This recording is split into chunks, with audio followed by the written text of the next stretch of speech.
you know, after high school, it just kind of I just went downhill fast, and it was just a downhill spiral from there. It just went out of control really fast. I actually have a life now, which is awesome. I didn't have one before, really. Not one to be proud of anyways. I eventually lost my condo. My wife divorced me. I've overdosed 9 times. And to be here is not easy, but honestly, I feel I should be dead. I live in a beautiful area. I play sports. I love sports. It's really kind of easy to make me happy. I've done an accumulation of 5 years in jail and in prison. I graduated college and got my certificate. I got married in recovery, so in our wedding we had like over 100 years in just our bridal party of recovery, and everybody the next day remembered it. You have to stay high so that you don't care. Otherwise, you can't live with yourself. My life today looks nothing like it did at all 5 years ago. I would have never imagined that this would be the life that I'm living. I have a husband. We've been married almost a year now, and we have 2 lovely puppies. I just couldn't stop, and it got to the point where I wanted to die, but you know, I couldn't do it myself. I surf, I dive, I stand-up paddle, I go on trips with friends. I have a ton of friends today that actually care about me. I lost my best friend. He died in my hands from what we call a hot shot of heroin. It was heroin that was poisoned, and that really didn't stop me. It really didn't faze me. You know, it's such a cliche, that cheesy line of my worst day sober is still better than my best day high. But it's the truth. The party never changes, it never gets different. It's the same thing over and over again, and you're reaching for this sense of I belong, but you never quite get there. I love having real friendships where we're honest, we follow through with each other, and we're there for each other. There's no happy ending to that. There's no happy ending to that life. You know, you're just going to continue to lie, cheat, and steal to people who you claim you love. Talking about waking up at 4 o'clock in the morning to go snowboarding, you know? Well, I'm able to wake up at 4 o'clock in the morning, I'm able to drive, I'm able to do this, I'm able to use my money, I'm able to do all this other fun stuff. When I was 18, I overdosed on ecstasy. I can't dance, I can't run, and my speech is slow. What makes me happy is the fact that I got into USC, so I will be going to USC in about 3 weeks. And I'm studying communications and just being able to move on in my life.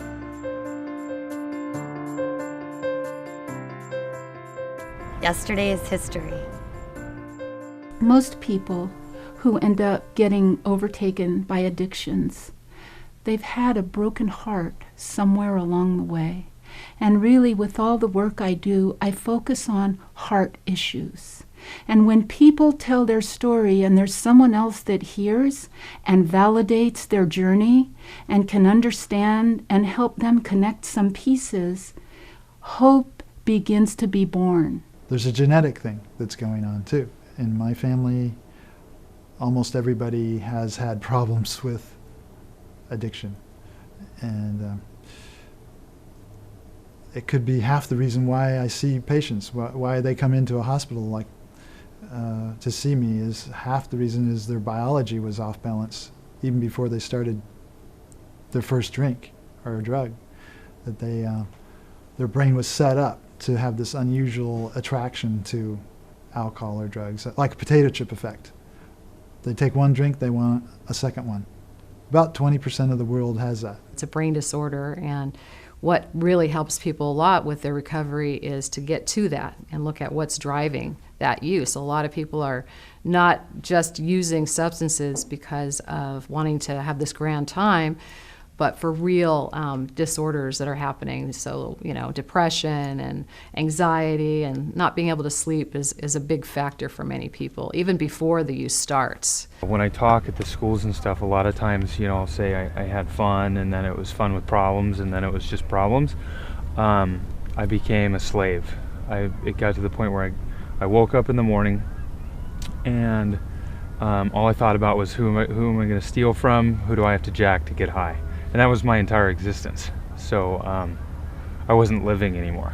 It's evil, and it's one of the worst things that a family can experience.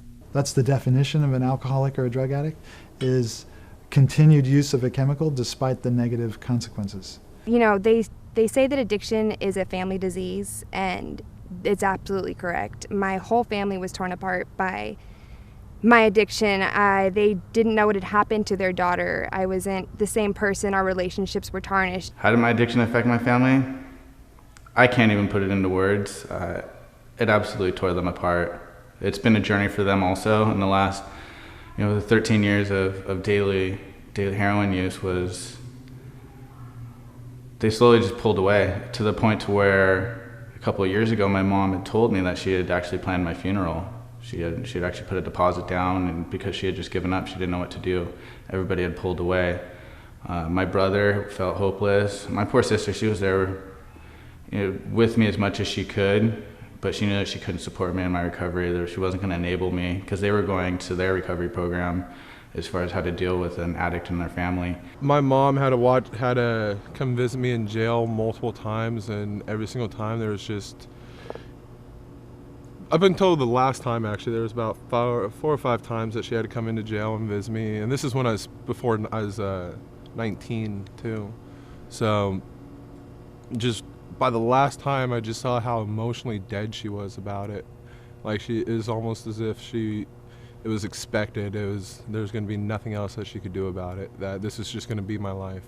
Just going in and out of jails for the rest of my life. Really, when alcoholics and addicts look at the damage they've done to themselves and their own lives and their loved ones, and the shame they feel and everything that's wrapped into their addiction, it's almost as if depression and anxiety are understandable reactions, But that's where compassionate, restorative, healing environments help them put the pieces back together. Help is available, so is hope.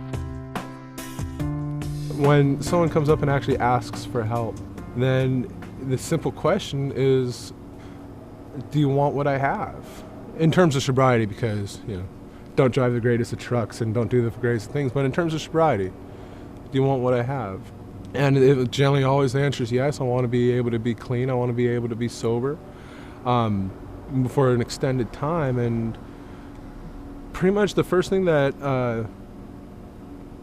I ask them when they come up and ask for help is, are you ready? I don't think anyone can help another addict as well as another addict. Now, I know they have doctors and psychologists and parents and priests and all that, but there's this gift that's given to recovering people, that they have a way to communicate with an addict like no one else can from their heart. It's essential that the addict or alcoholic opens their heart and their mind and start accepting the gift of sobriety, the gift of friendship, the gift of love, because the drug itself beats you down. This last time I detoxed in jail. That was not fun, but I've done that before.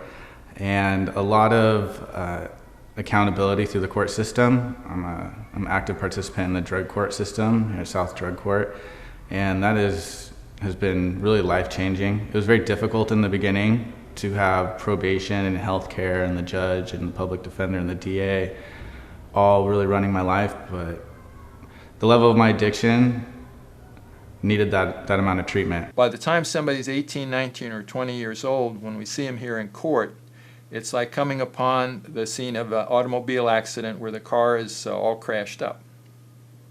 How did the car get crashed? Was it driver error? Was it a mechanical problem with the car? Was it inattention? Were they texting or using their cell phone? There could be any number of reasons why that car crashed. So we have to look at any number of reasons why the person needs treatment, not just maybe for substance abuse, but some type of other counseling or other treatment with other issues that they're dealing with that's contributed to the substance abuse. There's a physical part of this, and there's an emotional part. I mean, the other half of the reason why people come into treatment is that they're running from anger and guilt and resentment and inferiority and unworthiness and grief and loss and abuse and stress. They're numbing emotional baggage. And some people come in with more emotional baggage, and some people come in with more of a genetic, biologic load, but everybody has both.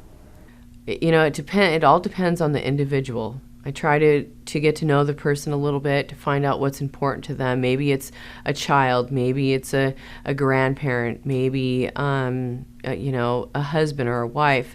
Everybody's different. Family participation is very important in this recovery process, especially for adolescents, you know, along with everybody, whether they're adults or adolescents.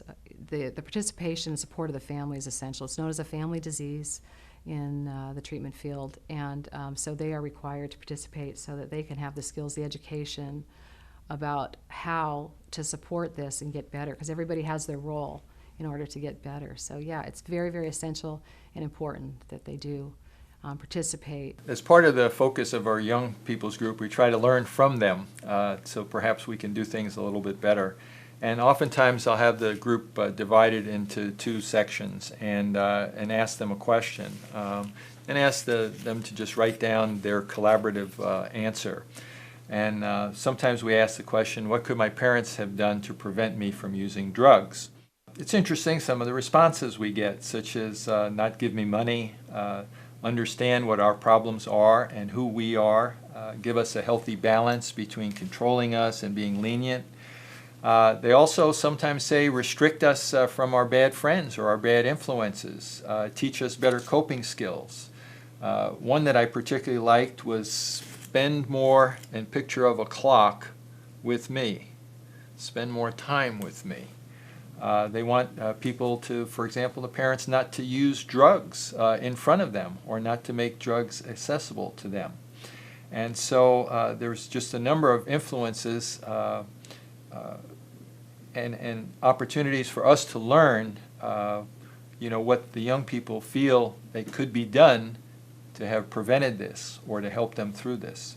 You offer treatment and you offer recovery, and you tell them, I can't support ongoing addiction in your life, but I will support with everything in me any steps toward recovery that you make.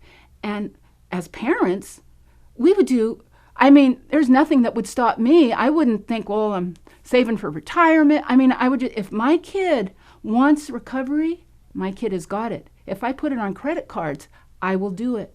Because you know what? We might be buying 30 days, but miracles happen in those 30 days. If I hadn't had my parents' support and if they weren't, encouraging, and I didn't apologize to them and we didn't learn to love each other on more than like a superficial level, I don't think I would be as at peace as I am today. Once your child is in treatment, don't give up. Don't give up on your son or daughter. Continue to show the love and the support. You don't want to enable at all, but you also don't want to turn your backs on your own child.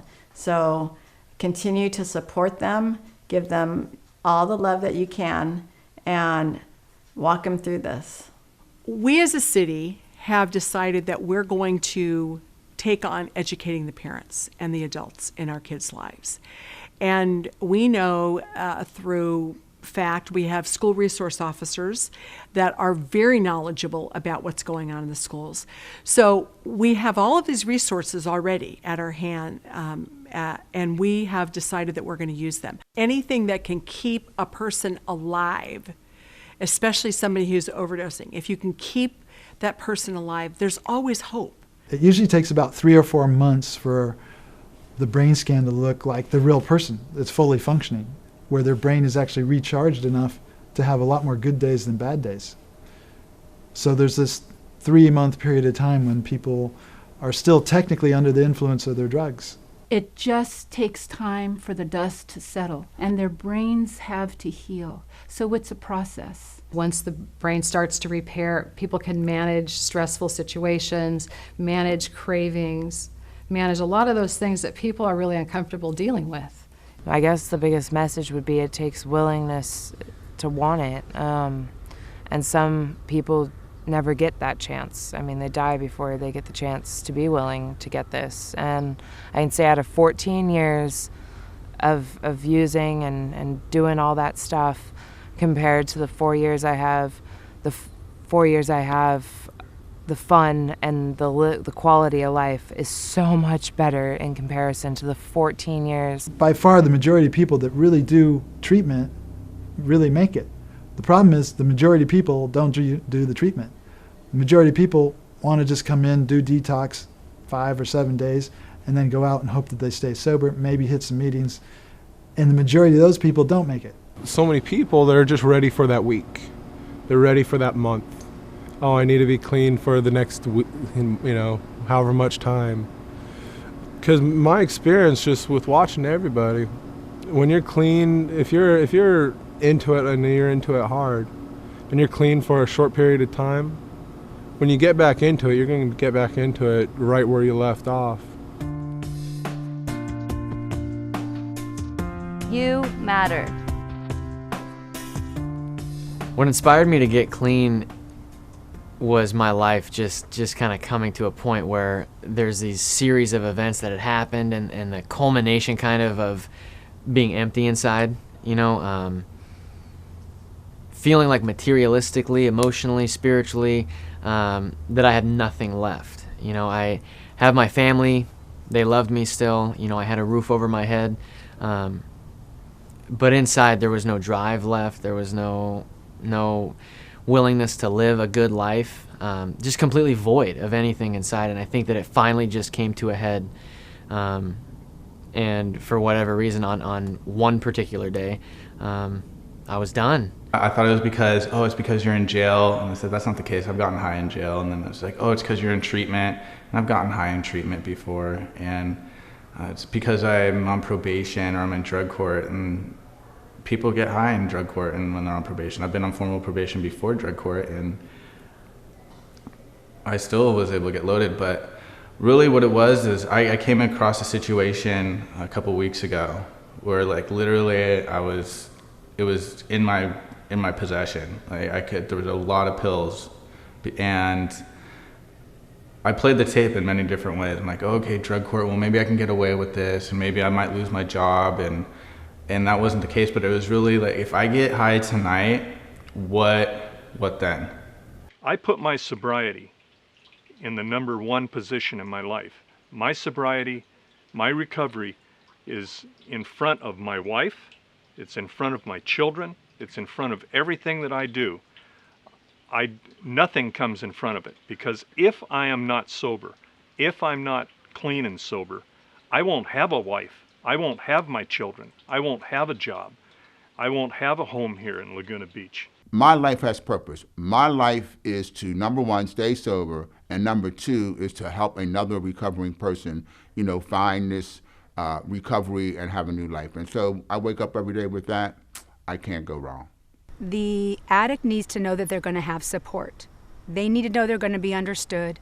They need to know that they've got people there that they can rely on, that they can count on, so that when they can't count on themselves, they know they're accountable for others. Today I have a great life. I'm married to a great guy who's very good to me, my children. I'm close with my family.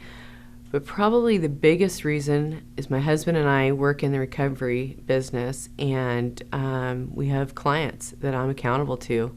And there's been rough times where I've considered drinking or using or, and I think about those little faces, and my clients keep me accountable.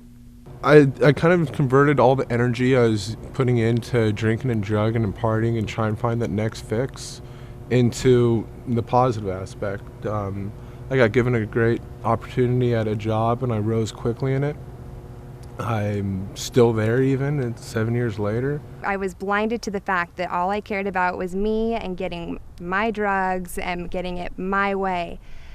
And through recovery, that was one of the harder things for me to swallow early on, was that it's not all about me all the time. What do you mean?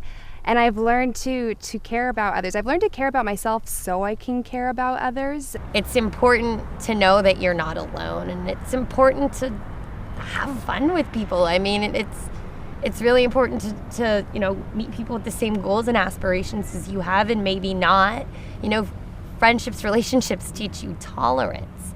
They teach you how to grow, how to mature, and how to love. I think I rebuilt a lot of my family relationships through the friendships I had with other people that were like me. My family has been a huge support system for me. I lost, like I said before, I burned bridges with them really bad in my using, and somehow they always found it in their hearts to forgive me and support me, which is awesome. A lot of people don't have that, and so I definitely think it's important. If you have a family, don't burn those bridges, because they're family. They're always going to be there. Before my parents had an alarm on their house to keep me out. They had an alarm system installed for me not to be able to come in, and I'm not going to say it was a fast process. It was a very slow process, but today, we have a really good relationship. Today, my mom's like my best friend, and my dad is, he's somebody who's I'm very, very close to, and I still ask their advice and everything. It's a day-by-day journey. And if they continue to work their program and have sustaining relationships and find a place to give back to others, they will hold on to their recovery. So that right there, they've got to keep doing their part.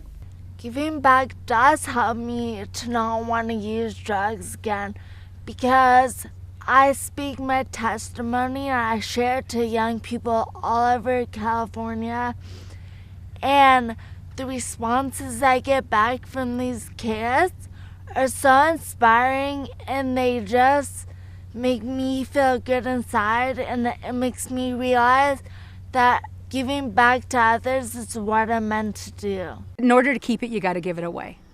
And there's a reason that there is that saying. There's a void in the heart that people and addicts have used to fill with substance because of that void, whether it be fear, whether it be loss of sense of being a teenager, struggles, divorce, whatever the hole in the heart is that teenagers and young adults search for in drugs and alcohol to make that hole fill, giving back fills that void in that heart. The opportunities are endless. Recovery is hope. There's hope in life. There's so much to be had, and there's so much to give, and there's so much hope for all of those out there. I was a bottom of the barrel, sitting in prison, junkie, and I'm here today, clean and sober and happy. And if there's hope for me, there's hope for you. The things that I have today, and not materialistically, but like the people that I have, and the quality of the people, the quality of the relationships I have. It's just incredible. I have this clarity, so that if I wake up in the morning, I know exactly where I'm at, I know why I'm there, I have a plan for the day, and if I make mistakes throughout the day, which I do, I'll make a mistake, I'll lie, or I'll be rude, or I'll be selfish, or whatever the things are that I do, at the end of the day, I still have a chance, because I haven't closed that door yet. Every day that I'm not loaded, every day I'm sober, that door is still open for me. I can still go through to the next day. I can make things right that I made wrong. I can clean up my mess today. There is hope. There is a life beyond what you're going through. And it's so worth it. I could not imagine my life without the use of drugs. Could not. And if I got to see this, for back then, I wouldn't have believed you. I thought it absolutely ridiculous. There's no way. There is hope, because I'm here today, because I have been hopeless to the point to where I was ready to take my own life, where I couldn't imagine trying to dig myself out of this hole of dependence, addiction, just absolute chaos, and just believing in something bigger than myself and believing in the people around me that it is possible to get clean, no matter. I used opiates on a daily basis for 13 years. I never thought I could imagine life clean and sober, and I have. I get to live today. The fact is that nobody's gonna have to bury me in a box and say, this girl wasted her life. Why couldn't she get it? Like, the hope for me is that by the time I leave this world, I will have put a mark on it. And that it only takes one person to change a whole bunch of people. And I guess for me, that's hope that I get to experience life without having to get loaded in order to experience it and then not even remember it. If you're young in sobriety, you want to still have fun. Just because you're sober enough doesn't mean that life is over, that it's to the grind. The world opens up even more. The amount of fun that I had while I was out there, and I was a bit of a party animal, you know, I'll admit that, but the amount of fun that I had while I was out there pales in comparison to what I'm experiencing today. There is hope. There are people that are willing to help and willing to talk to you if you're going through something. I mean, if I can do it, if other people I know can do it, I've seen people pretty bad and worse off than me, and they live awesome lives. So, like, whatever you're going through, somebody else probably has gone through the same thing. So there is hope out there. There is a life outside of using drugs and drinking, and they have so many opportunities and they don't need to mess it up by doing drugs. This song right here is for all my best friends that have passed away from drug overdose and the ones that are still suffering. Don't be overtaken by drugs. Don't give in. Just get out. Right now. Listen. A lot of things have changed in the city I live in. So many beautiful people been hurt by addiction. Prescription pills killing the youth. Ignoring the signs and not seeing the truth. We chose to step up and fight for people like you. See, I was once addicted, but with hope I fought through. It's one big decision to determine your existence. Either break out of the chains or get stuck in a prison. This is a beautiful life, you gotta live it to the fullest. Instead of being overtaken, learn to control it. We all got troubles, we all got pain. Just because you do a drug, it doesn't take it away. Look at all the people living life sober today. So many smiles, we just happy every breath that we take. I encourage you to stop killing time in your body. Look at us now, I feel like nothing can stop me. Look at all the people living life sober today. So many smiles, we just happy every breath that we take. I encourage you to stop killing time in your body. Look at us now, I feel like nothing can stop me. Can't stop me, I'm too far past it. No more drugs and I feel fantastic. Everything's changed and it feels so drastic. Open up my eyes, I'm not seeing through plastic. Everything was blurry in the past, it's clear now. Happiness, love, and emotions all I feel now. Thankful for each blink, thankful for each breath. Thankful to be alive, thankful that I'm in check. One day at a time, now I got a clear mind. All I see is sunshine, warms up the heart, lights up the dark, sets like a spark. It's time to dig apart, let's do it now.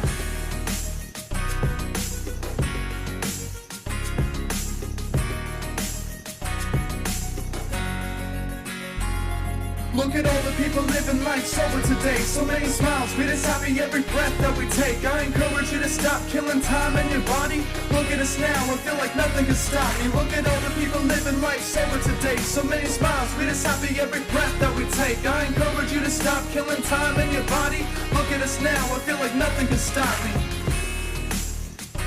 Nothing can stop us, man. You could get clean too. Just gotta put your mind and your heart to it. We're all here for you.